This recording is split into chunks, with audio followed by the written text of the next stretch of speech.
We're going to be making a JRPG-style turn-based battle system in GameMaker. I'm going to show you every line of code, but if you want, you can get the full source code through a link in the description for a one-off fee that helps support what I do, or by supporting me on Patreon. There's a bit of a starting waffle here in episode 1, but it's important, so stick with me and we'll get started as quickly as possible. We're starting off in this version of GameMaker. We're going to be using a base project I've prepared where we just have a character that can run around and some slimes that are going to act as our encounter starters. However your game works, I've tried to make this as generic and compatible as possible, but if you're just following this project from scratch, you can get the base files I'm using for free from my itch.io page. It has all the art assets I'm going to use already set up as sprites and so on. They're all made by me and free to use in your game, commercial or otherwise, for avoidance of any doubt. I did not, however, make the fonts I'm using. Open Sans PX comes from Terrior on Reddit, and the other two are by Managor. They're currently all free for anyone to use, but just pointing out that they aren't mine. I will also mention how the sprites are set up when appropriate, things like origin points, collision masks, 9slice, etc. However your game works, you'll need to bring your data into the battle system, that is your party stats, enemy stats, and so on. This obviously is going to vary a lot from game to game, but here's how you'll at least need to structure it for this system. I have a script called GameData that we'll be using a lot. Right now it contains an array called global.party. Each slot in the array contains a struct that represents a member of our party. This is important. If you do not know what a struct is or what an array is, stop right now and go and watch this video about it. I'll put it in a card, etc. Really important you're comfortable with what these are or you're going to struggle. It's not super complicated but very important for this series. Here we have Lulu and Questy, two of the cat characters from my action-oriented Zelda-like RPG series. They've got all the relevant stats. These are the ones that are going to be important for our game. Obviously your game might be more complex and you might have things like dexterity, intelligence, armor, or whatever else, right? But I just have the bare minimum. Could have gotten away without strength too, really. Each member has a struct with all their possible battle sprites too. We've got idle, attack, defend, down. And a currently empty array called actions, and this is where we'll put everything the character is able to do in the fight. We'll have a huge struct in this same script later full of things like attack, flee, different spells, items, etc. Anything you can tell a character to do on its turn is going to be an action, and we'll get more into that down the line. We also have data for our different types of enemy, which is going to be a slime and a bat. This slime is called Slime G because I think I was going to have different colors at one point, so this was Slime Green. Very similar setup to the party members because we're just going to use these structs of data to make units inside the battle. So it's got sprites again and a blank array for where its possible actions will go. The differences are we have the XP value as a trivial example. You don't need to have this, but what you definitely will want is an AI script for each enemy. Since we won't be controlling the enemies, we need to know what they will do on their turn. So in this currently blank function, we'll be putting something to return one of the unit's actions along with targets for that action. So at a basic level, it'll do something like always pick attack and target a random living party member. Okay, so enough about data for now. Where do we get started with making a combat system? We first of all need to decide how to get from our overworld to an encounter in the first place. How you do this is very important. You could decide to swap to and from a different room, or you could decide to pause everything going on in your current room and play the battle scene over the top of it. We're going for that second option as it should be more generally applicable in GameMaker games and is more likely to just work with your existing game. So what we're going to do when you want to start an encounter is create an instance of an object that disables everything else in the game, manages the whole battle, and then puts you back in the game where you left off. So I'm going to make an object called oBattle, and in the create event we're going to do instance deactivate all true. This flag tells the instance to not include itself in this, so oBattle will be the only instance left running. Then I'll add the draw event and write draw sprite battle background 0xy. Battle background will be whatever background sprite we want to use for the battle. I figure you might have different environments, etc. It's not defined right now, but don't worry about that. So okay, we have an object that turns everything off except for itself and draws a background wherever it is. How do we spawn one and define the background, the enemies, etc.? We're going to make a script called battle functions, and global scripts that have something to do with battles and encounters are all going to go in here. Get rid of the boilerplate and make a function called new encounter with the arguments enemies and BG. We'll call this function when we want to make a new encounter and provide the enemies and the background we want to use. All it needs to do is make an instance of our battle object. So instance create depth, and we want to make this wherever our view is, so camera get view X, view camera 0. The same for Y. If you have your own camera system or whatever, do whatever you need to here, of course. For the depth, we'll do -99999. We just want it to be above everything, so however you need to do that. The object is oBattle, and then we're going to pass information into this new instance.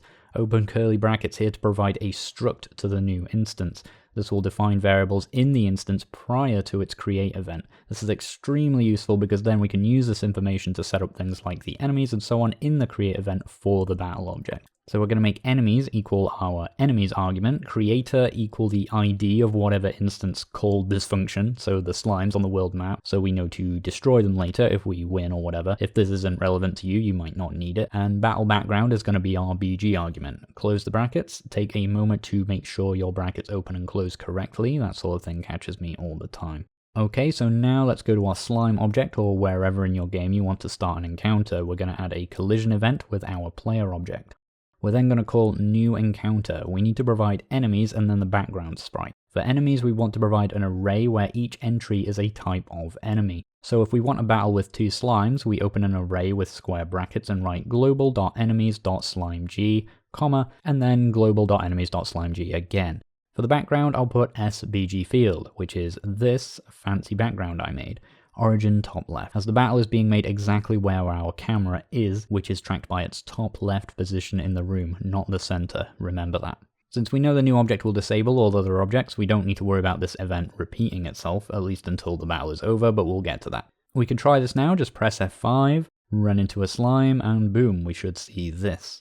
Everything else has stopped and we're drawing a battle scene over the top of the rest of the room art. You could also go through the effort to make all the room layers invisible, but it's not really necessary. So now we'll get our enemies and party members into the battle. We're going to make a new object called oBattleUnit to handle the party members, the enemies, the participants of the encounter in general. In the create event for now, we're just going to add sprite index equals sprites.idle. Make sure in your game data you have the sprites defined for idle for your party members and your enemies. Then let's go back to oBattle's create event.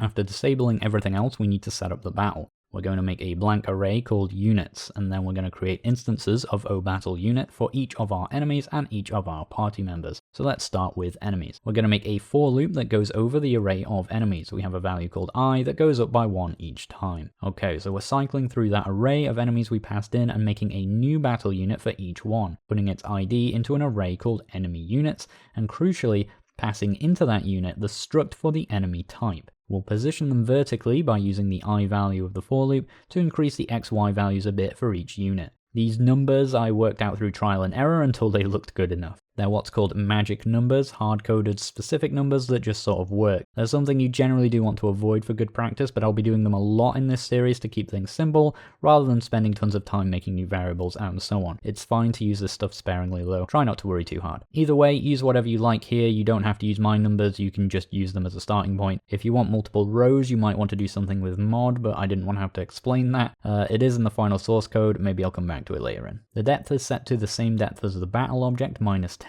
so they show up above it. This actually doesn't matter in the long run, as we'll have oBattle take over the rendering order of the units, but for now it makes sure they show up properly on screen. For each one, we'll also do array push units, enemy units I. This puts the ID of each unit into our general unit list that contains every unit in the battle. That's helpful for doing things like turn order and so on. Then we'll do the exact same thing for the party units. We have a global containing our party array in game data, so that's what we loop over, and that's the data we pass into each unit. The coordinates are on the left hand side instead, and we store each one in an array called party units instead, but otherwise it works exactly the same way. Then if everything has gone right, we can run the game, run into a slime, and we should see our party members and our enemies ready for battle. Our enemies are facing the wrong way though. Let's distinguish between player and enemy in a really simple way. We'll make two new objects called oBattleUnit PC and oBattleUnit Enemy, and we'll go into parent for each one and make them children of our oBattleUnit object. That means anything that affects oBattleUnit will affect them, and they will inherit any events and code from that object by default, unless they have their own events to override it.